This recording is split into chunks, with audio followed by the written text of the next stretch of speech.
Hey there, and welcome to the Fear Factor, the podcast that shines a light on real stories, smart strategies, and the occasional hard truth about running a business. Think of this as your quick dose of clarity before your first cup of coffee. Let's go.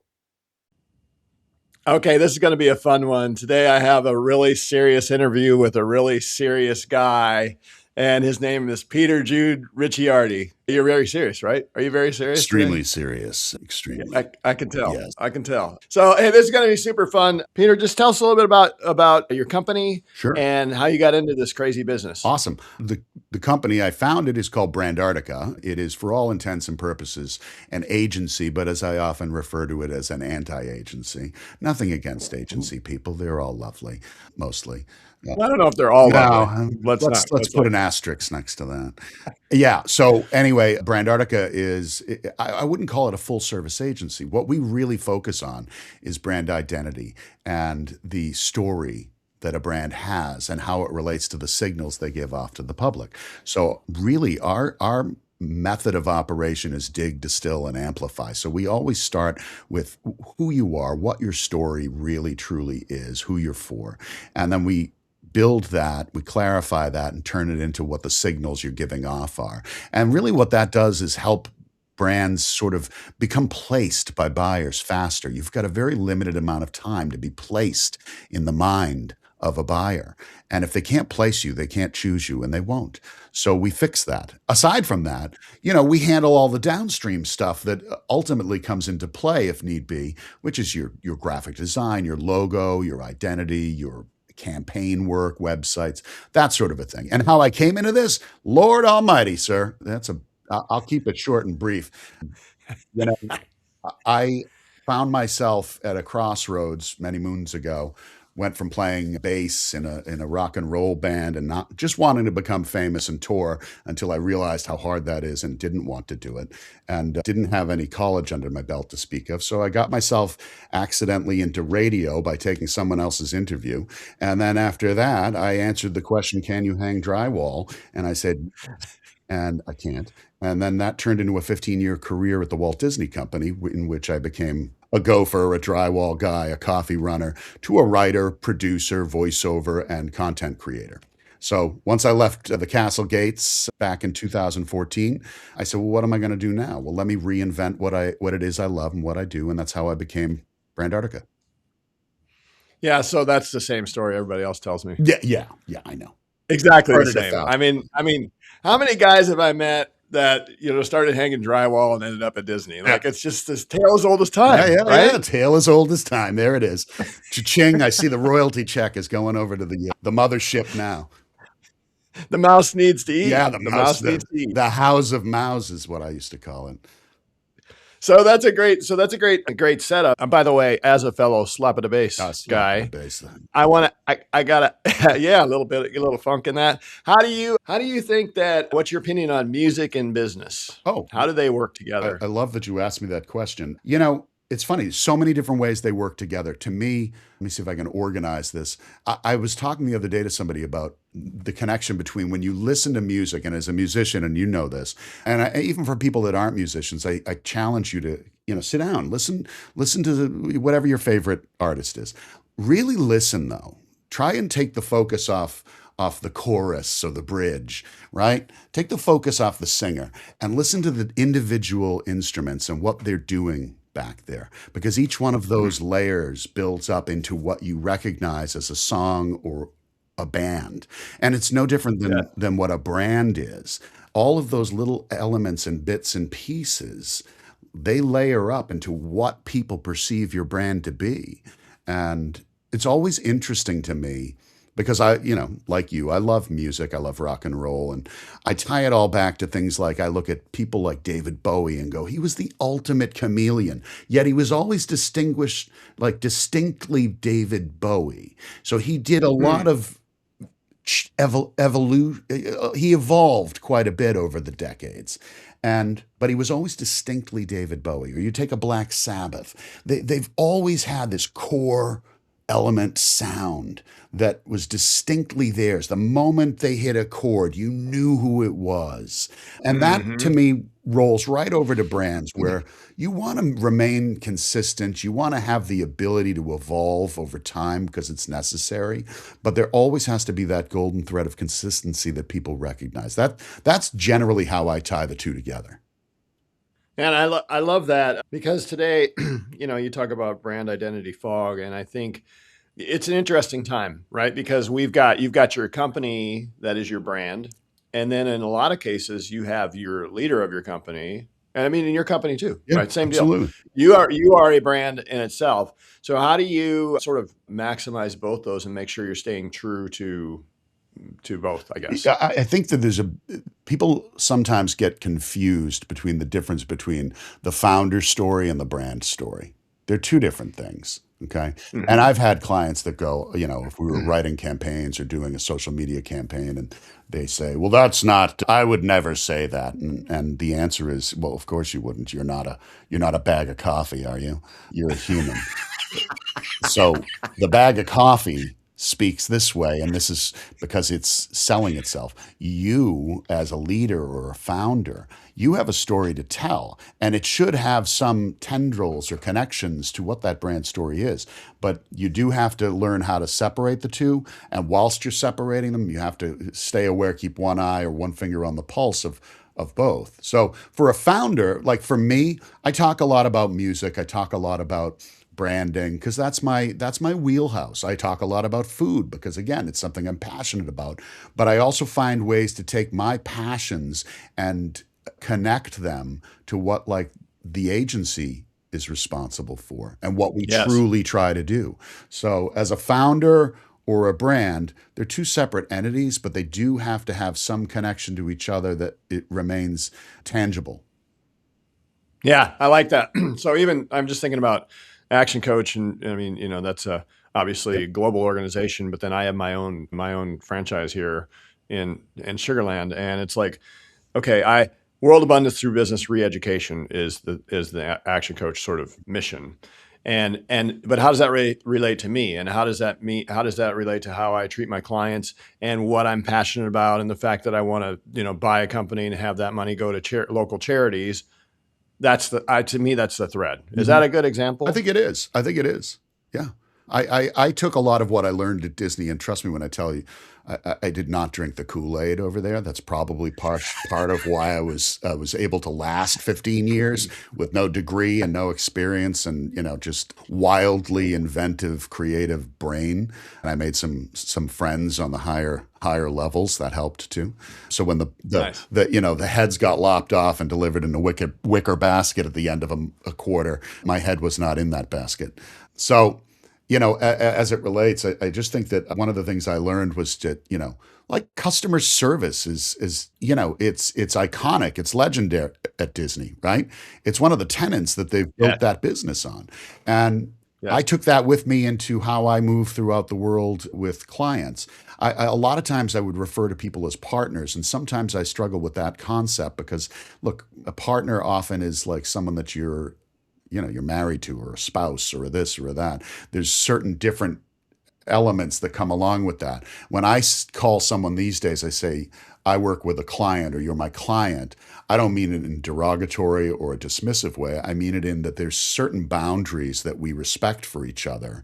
And it's a relationship, but it's not that personal once you drift into that other area of partnership, they may be calling you on the weekend to see if, hey, can you take a look at this? And that's not really how you want to go about it. But taking that into the leadership zone or how you treat people is going, you deliver what you say you're going to, over deliver Yep. when you can, and never under deliver because it wasn't in the scope. But you keep your boundaries, you keep your head about you, and you keep your respect for people, whether or not it's mutual. Not the issue. That's a whole other ballgame. But you respect people, you respect their challenges, their hardships, and what they're going through. You may not be aware of. So that's for me, that's what comes away from that experience. Yeah, I think that I don't think client is derogatory because the fact of the matter is they're paying you for a result That's right. or a product or whatever it Yep. is. And and the fact that, when I sold my first job out of college was I was selling radio. And geez, this guy's going to give me all of his money to run this advertising campaign. And he could have taken that money and taken his wife on a trip. Hmm. He could have invested in some other facet of the That's right. business. He could have done a bunch of these things, but instead he's trusting me with this money to get these Hmm. results. Hmm. And that's a heavy It is. burden. And if you take it that way and you take it seriously, that is gold, and people can tell the difference. That's right. I'll never forget. I was at a company meeting at Disney, and I remember a story from one of the executives about a luggage guy, like a valet, who was having a bad day, and he was rude apparently to the guests, or a little bit just not what you would expect from a Disney employee, right? Or cast member, if you will. Again, there goes the formula that they're giving out. But the point was that he made was that, this guy got pulled aside. They said, why don't you go home for the rest of the day? You're not fired, you're not suspended, but just go home for the rest of the day. But think about this when you go home. The people that you were rude to, the people that come here, have often saved for many, many years to come Mm. experience this. And that's a big weight. And the fact that you personally are having a bad day, understandable, happens to everyone. But when your bad day impacts their experience, that's a problem because you don't know what they went through to save the money to come here. And your bad day could ruin that for them. And it wasn't about they'll never come back. It was just that you're fucking up these people's flow for no Right. reason, just because you've got an issue. So I think of that in every case scenario. I know when someone pushes back on me about creative, that it's usually not their personal thing. Sometimes it is, but it's usually not. It's usually because there's somebody up the ladder, up the food chain from them who's bearing down on them. And, Yeah. that's a lot to have at your back. So we all have to be aware of the challenges, even if we're not sure exactly what they are, that there are pressures and challenges that everybody faces personally and professionally. And you got to account for that in your interactions with them. Yeah, it's great to just give people some grace because you don't know what Yeah. the heck they're going through, whether that's an employee or a team member or a customer. Yeah. I love the learnings from, I was in corporate most of my life, and isn't it cool that they paid us to teach us stuff? Like, because Yeah. there's a lot of systems and processes that I do see in corporations Yeah. that actually are pretty darn good, Yeah. and it's not being enslaved to the shareholders. That's not one of them. Yeah. But like things like accountability. So talk to me about talk to me about, have you learned anything else that you implemented now as you own your own Yeah, business? I mean, I actually just had this conversation with our one of our designers and one of our project managers, and she's fabulous. And I said to her, I said, I wanted to let you know that, first of all, we can't do this without you. A. B, Mm, if there's ever anything that you would like to do more of that's not really in your job description, let me know. I'd love to let you just flex your wings and try it out. It doesn't mean it's yeah. going to be, there's no pressure. It's not you have to have this done by so and so. But that's how I learned. And I try to bring that back to other people and say, look, if there's something that you would rather, you get paid to do this job. But if there's things you really love and want to do, I want to help you learn how to do them. Because you know what? Yes. We can get another project manager, but we can't get another you. So let's keep you, and let's focus on the you, not the role. That's what I've taken. That's brilliant. I've always thought, because I've had these big teams since I was 39, of over 100 people, and I was always like, "Hey, I'm the college football coach. Just recruit, recruit, recruit, recruit, recruit, and then help the leaders run the teams and do strategy." Hmm. But looking for that talent and that raw talent, and then letting them fly. And it's a little hard in corporate because you got boxes Yep. now.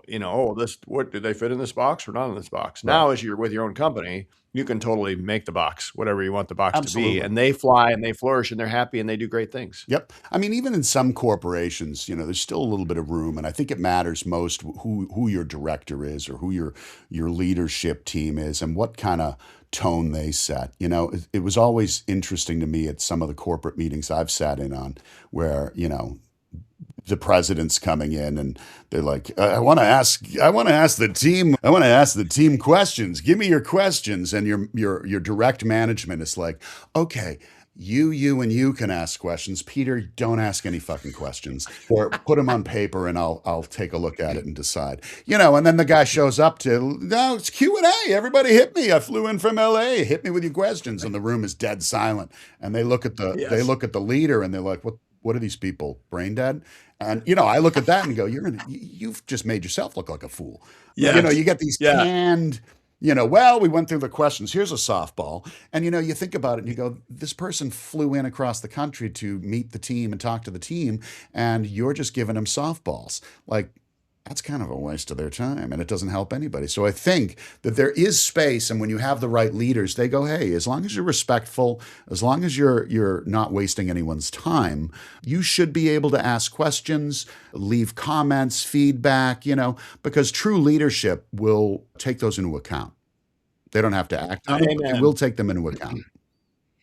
Yeah, 100%. It's really funny. I don't know about you, but I'm guessing you, like me, were the person when you left like a place like that. People are like, "Well, crap, who's going to ask all the tough questions now?" I've literally had people say that to me when I've left and I moved on to the next thing, or got promoted. They're like, "Crap, who's going to?" You're the guy that always asks the questions that everybody else is thinking. Yeah. Yeah, somebody's got to be that Yeah. guy. Now, eventually, it might get you fired, but Yeah.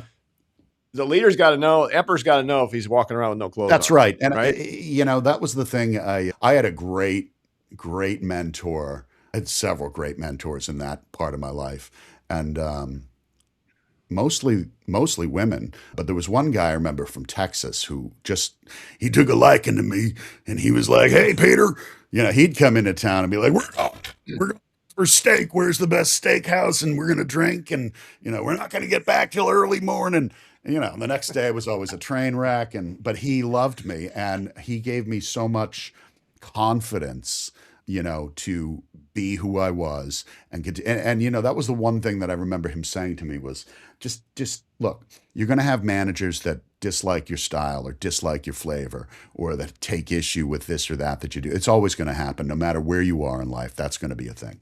But just never stop being you. Never stop. Just keep being you, because there's something, at least what he was saying to me, he was saying that, there's something about you that isn't like some other people. And you're doing it in a way that may be different or take longer, but your end result, the result of where you end up, is so much better. So never stop doing that. And I took that was something that I found so important, I mean, this is a guy, by the way, who I worked there. My father had passed away. He'd been sick for a long time. And I used to, I was a pretty fast worker when I want to be, especially when it's creative stuff. But anyways, I used to take off every day at lunch to drive, 45 minutes each way to go visit my dad in this nursing home hospice facility and just spend some Yeah. time. And I had a direct manager who, had a problem with that. You can't keep leaving. You can't keep this. You can't keep that. And, I would say, like, I'm here first thing in the morning, man. I'm here before you, and I'm the last one to leave. And on the weekends, you don't even know. I come back in here and work. In fact, I was in the studio working the day my father passed away. And this guy from Texas, he flew up and, took me to a ball game. I don't know why. It was weird, but I was like, he probably just wanted to go to a Sox game. But I remember he said, we're doing this, we're doing that. You're probably not ready for it. And I'm like, no, I'm not really ready for much of anything. And he says, how about we do this? I'm going to cancel these things. How about you and I go see a Sox game? And I was like, okay. And I mean, frankly, who does that? What kind of Yeah. C-level executive says, I'm just going to come look in on you and make sure you're okay? Who does that? That's to me, that's a leader who really fucking means it, man. Yes. Yeah. Those are those are people that actually really, really care about their people. And it's deeper than and the people all know. They know, except for the little small-minded managers Yeah, that are yeah, like and I threatened don't by even think that, you have to do right? that much, Warren. I don't even think it has to be No. that grand of a gesture. That happened to be whatever was going on that day for him. But like just being there for people. I've had a boss who I needed an apartment, couldn't find one, and she was like, "I got a house. You can move into that." Go move into the other side of my duplex. I was like, okay. Oh my gosh, that's amazing. Okay, so I want to tell me about. So you started this Yep. business after Disney.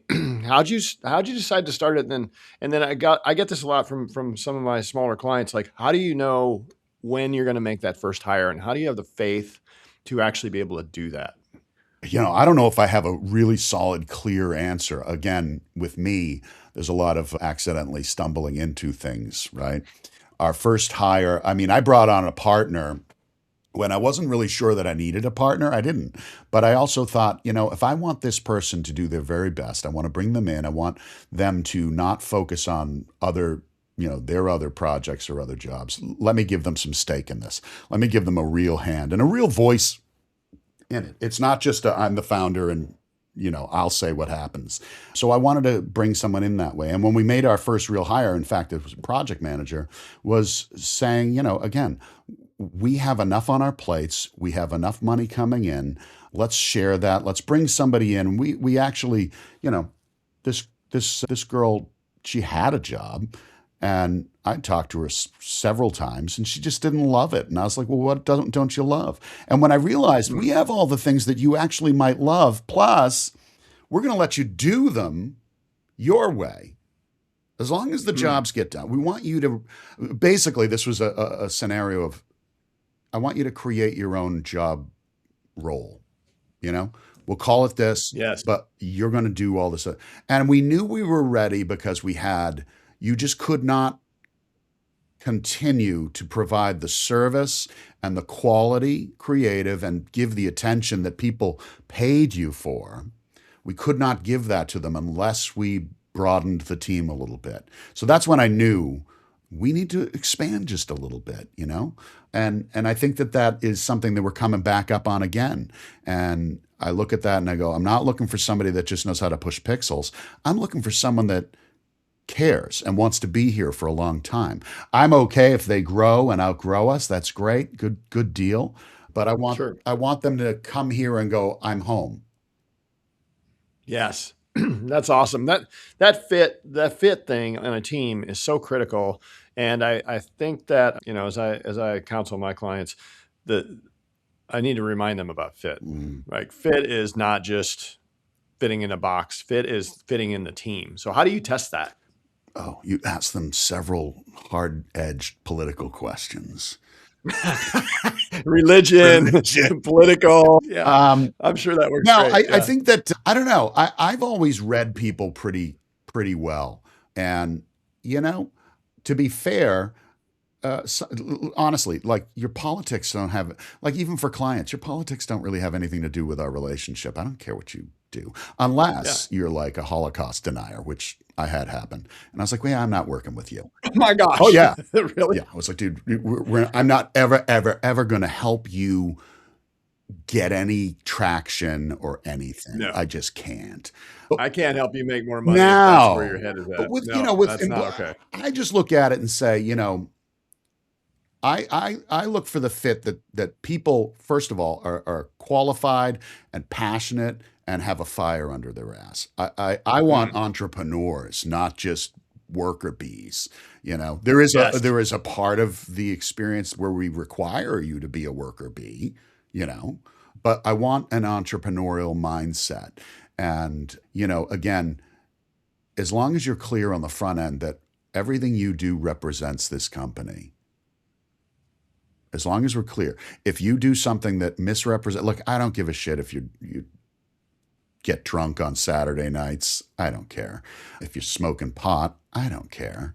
It's none of my business. But if you're hurting people or you're nasty or you've got a side to you that's deceptive, that's not something we want around here. So we really try to make sure that we get to know people personally first. And I'm a lot to handle, to be quite honest. I happen to also be HR, so I get a little bit of leeway. No, but I can be a lot to handle. I say a lot of things that are meant out of humor or just straight up awkwardness. So, there's parts where I go, look, as long as you understand I'm coming in with just love in my heart and just not a mean person, usually even the most off joke. I'm told when it doesn't land right, and I accept that and I move on, you know? Well, I if my wife knew some of the things that I said, she would tell me not to say them. So you might be in the same. You might Yeah. be in the I've same had my wife say, boat. "Did you just say, I heard you say that? Don't say that." You can't say that. Just kidding.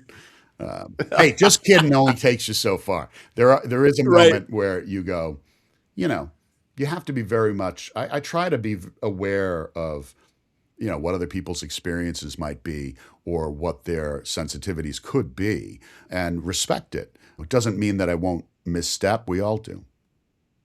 Yeah, none of us is But you perfect. want All to right, so surround tell me yourself one. with smart people and people that get it. You know what I mean?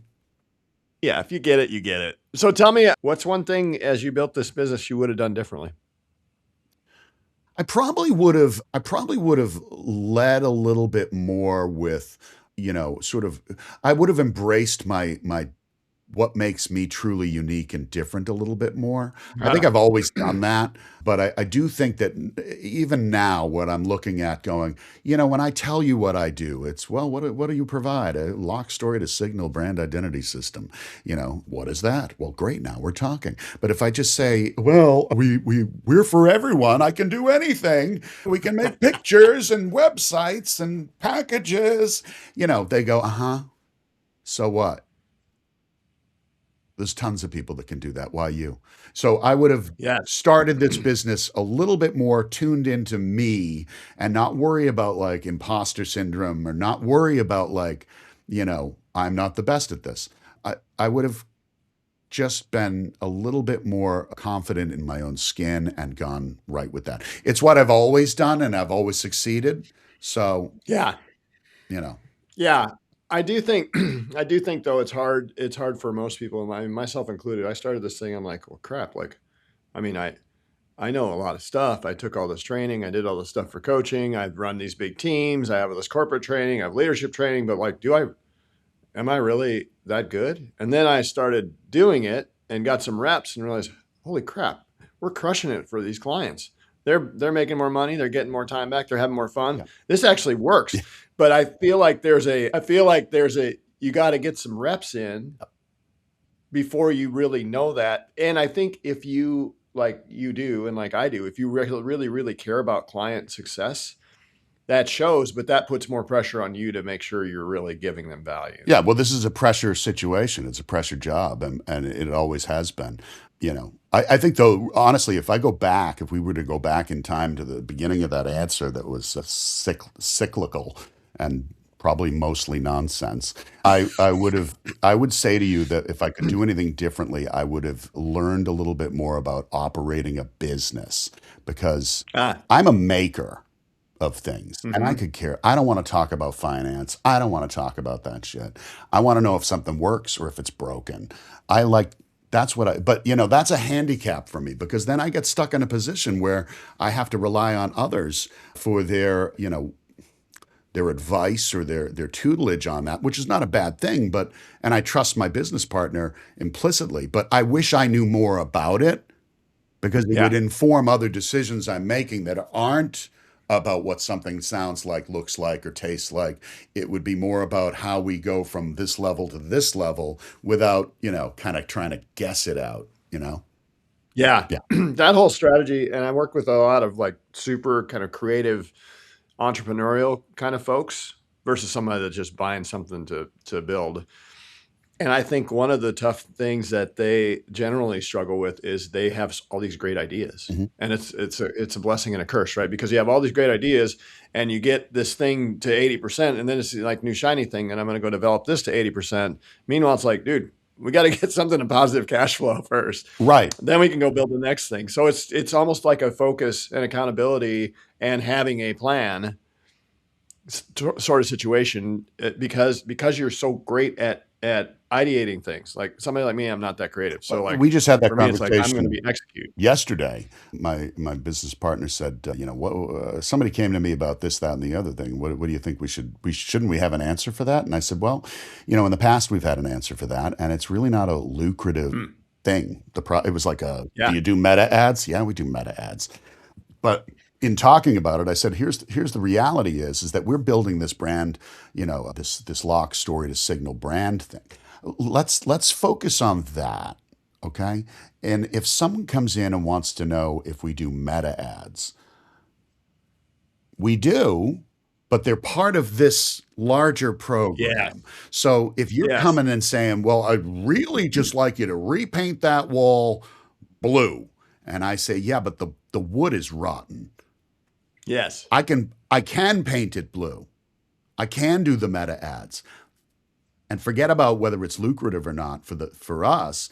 I go, there has to be sort of a focus on what's really going on first. And then the bottom line, I looked at that and said, we don't have to build anything. We don't have to do anything. We don't need to make a big deal out of it. There needs to be a baseline for the answer as this is how much it costs for us to do that. And you, baseline, have to have this much budget to spend on it. Otherwise, we can do it, but you don't spend the money, and then it doesn't work. Now, who's left holding the bag on that? So that was the point, was saying that, let's not defer focus onto these other what ifs. Forget about that. Yeah. Let's focus on the thing and just do that. Because once you eliminate all those distractions and the what ifs and the what if somebody asks me this, forget it. Once you eliminate that, you put your true focus on the one thing that's critical or urgent or a necessity, it builds and it grows. Yes. Like you said, you can't do 80% of it and then move on to something else, because that 20% that remains unfinished will always remain unfinished. And that 80% that you put into it will never actually effectively function correctly. Yes. Right? Yes. 100%. Well, I think the other thing you said there that's brilliant and that people forget is it's 48% of the efficacy of any campaign is the creative. So there's that. So you got to get the creative right. But if you don't have the structure right, the infrastructure underneath, and you're talking about brand, back to brand where you started, trying to really define what your brand is, and is that brand experience correct and clean and specific and consistent, and that infrastructure isn't there, you can run all the meta ads you want, but you're not going to close people. Or if you do close them, they're going to have a crappy experience that's off brand. So you got to fix the infrastructure. You know what's funny is that, and I've been saying this lately, and everyone goes, oh. I say, look, if the brand story and the signals you have are unclear, they're drifting or they're foggy in any way, you can spend all the money in the world on ads, and all you're doing is amplifying to a larger audience how confused you are. Yes. It's 100%. Yeah. So don't do it. You're just spending. Don't do it. Get it fixed first. Get clean. straighten out. Yeah. Straighten the ship out before you get into the deep water. Get it straight. Seal it all up. Make sure it's unsinkable, if you will. And then you can go on that transatlantic trip through the metaverse. Yeah, yeah, I like that though. And you're going to run through. Don't get rid of the brand identity fog. The foghorns are going off, right? It's like really what it boils down to. And people go, yes, I don't have a brand identity fog. What are you talking about? I go, well, tell me who you're for and what you do. Well, we're for, men and women between ages 24 and 63. And then, so at this point, I'm confused. I don't know who you are, what you're for. And that was the same for our agency. And honestly, people used to tell me, well, our agency only works in financial, or our agency really just focuses on health and wellness. And I go, okay. It's funny because I look at that, and when I've run across other opportunities and they go, well, we're thinking about going with the agency that only works in health and wellness. I go, that's fine. Go for it. But all you're going to get is that one point of view that they've ever known. So it's the same thing they keep regurgitating for everybody in your industry. And if you want to sound different and be different, you can't do that. Do something else. I'll learn your business, no problem, but it'll be different. Yes. So, for the agency, I used to say, oh, we can do anything for everybody. And we can, no problem. Shit, I've done everything from, granola bars, coffee, to beer, wine, and coffins. It's all the same. Beer, wine, and coffins. Beer, wine, That's and a good coffins. Send help. That could be a good band. Yeah, beer, wine, and coffins. I like it. We'll start that band. But I was saying that, I was put to the task and I said I had to make some hard decisions. And they said, "Who are you for?" And I was like, tried to do my whole "we're for everybody" thing. And they were like, "How's that going for you?" And I was like, "It's not." And they said, what are you best at? What do you love? And I was like, well, I Yes. love working with established brands that have done this before, or at least have some finance behind them.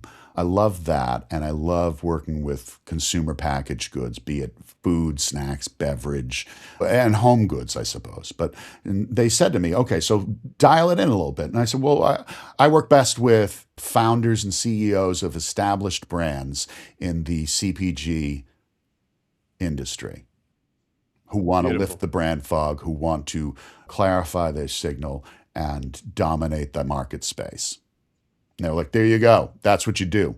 I said, "But doesn't that mean I can't do other things? What if a Maytag wants me to do a campaign? I can't do it." They're like, "No, if Maytag wants you to do it, if that ever happens, Peter, do it." But Yeah. you're diluting your effectiveness and your power because of a bunch of what if. Yes. Yeah. Forget But I the want what to be if. able to. But I think what's really interesting here is that even though this is what you do for a living, you still went outside and had somebody else consult with you on how to get specific on your ideal customer profile. Like it's and what you're really good at and what you're passionate about. And Absolutely. that outside I mean, that's a lot of the coaching stuff that we do. It's that too, right? It's like outside perspective. Wait, you're right. We call them blinding flashes of the obvious. Like, oh crap, I actually already knew that. But somebody, yeah, Yeah. BFO, right? Like that's the deal. It is. And again, I don't go around, I'm not stopping at the toll collection booth going, "Hey, think of this. Do you like my shirt?" You can't ask everybody. But like when you have an opportunity to get someone smart, someone that you respect and that you admire, you want their opinion. And it's not just their opinion, you want their read on you. That's what Yeah. I go. It's a read. If I Yeah. look at a brand and I go, I can't go in and say, "Hey, hire me to build your website and make all your new packages." They're not going to. But if I say, "Hey, I want you to hire me because I want to come in and read your brand and I want to tell you what I find," Yeah. that's like, I'm just going to tell you, I've been in the business for 25 plus years. I did it at Disney. I didn't fuck up their brand. I won't mess up yours. But let me read your brand for you and tell you what Yep. I see and where it's leaking and where it's strong, and then you Yeah. could take that information, and whether you hire me or not is not the issue. You can take that actual valued deliverable and go and use it anywhere. Yes. So 100%. it's part of how I learned to do everything I learned, was finding the person that I admired who was great at it, getting in touch with them, asking them questions, and copying what they did until I learned how they worked it, and then I made it mine. Yes. That's brilliant. Okay, awesome. So I want to I want to kill you here on time. So I'm going to ask you one more question and then three quick questions, Okay, okay? go. So the one question is AI and creative, your POV. I think AI is wrong to say it's a tool. It is not. It is a collaborative partner. It can be a collaborative partner. I think for me personally, if I can't make it, if I can't do it, I don't try to ask AI to do it for me. AI can do things quicker. AI can take my ideas or my taste and organize them. Mm-hmm. It can inspire. It can point things out to you if you ask it to the right way. So I think it could be a very useful thing. But again, I think people's big mistake is that it's a tool. It's not. It's a collaborative entity. That's very interesting. I like that. Yeah, and you're right. And I like that you mentioned, that look, it's not gonna if I can't do it, AI can't do it for me. But I got to have the creative juice. I got to have the game, and it's gonna, yeah, AI but doesn't it can have accelerate. taste that Right. it doesn't have the taste that a human has. And maybe Yes. someday it will, but until it does, you use that platform in ways that assist you, but you train it. You have to train it. I've trained mine back and forth. And some people go, "Well, what if it takes over the world and knows everything about you?" Well, that's why I use manners.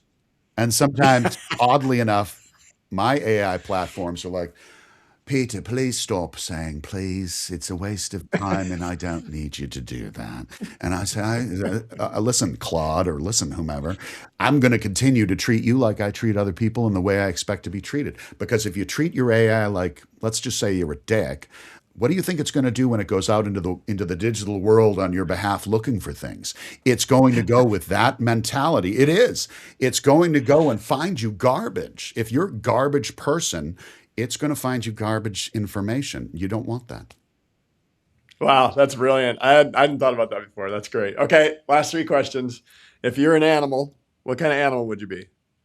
A crow. Okay, I love this. A crow. Tell me about that. Crows are really interesting. I was going to say an orca, but it's a lot of work to be an orca. Crows are super communicative. They are, they work well socially. I think they also do a lot on their own. They're loud, they're noticeable, and they're very inventive. They're very tricky. They're problem solvers. So, I mean, I just love those are the, maybe the science ends of it. I love the mystique and the oddness of crows. What crows bring to our world is fascinating. Did you know that crows aren't actually black? They're rainbow. Our eyes cannot perceive their color, their true color. Really? Yep. If you ever see one or you get a feather and you look at it, you know how they have, sometimes you'll see that oily sheen it's like a sheen. There's that sheen, but it's like different colors, like an oil slick. Yes. That's because they're actually rainbow in color, but they absorb, that's all we can see is that black color in their feathers. Wow, that's really cool. Next question. question. I love that. Next question. What do you want to be? What do you want to be when you grow up? What do I want to be when I grow up? I don't think I'm ever going to grow up, my friend. I'm never, it's never going to happen. I'll be dead before it happens. That's what my wife tells me all the time. If it hasn't happened by now, I'll be dead before I grow up.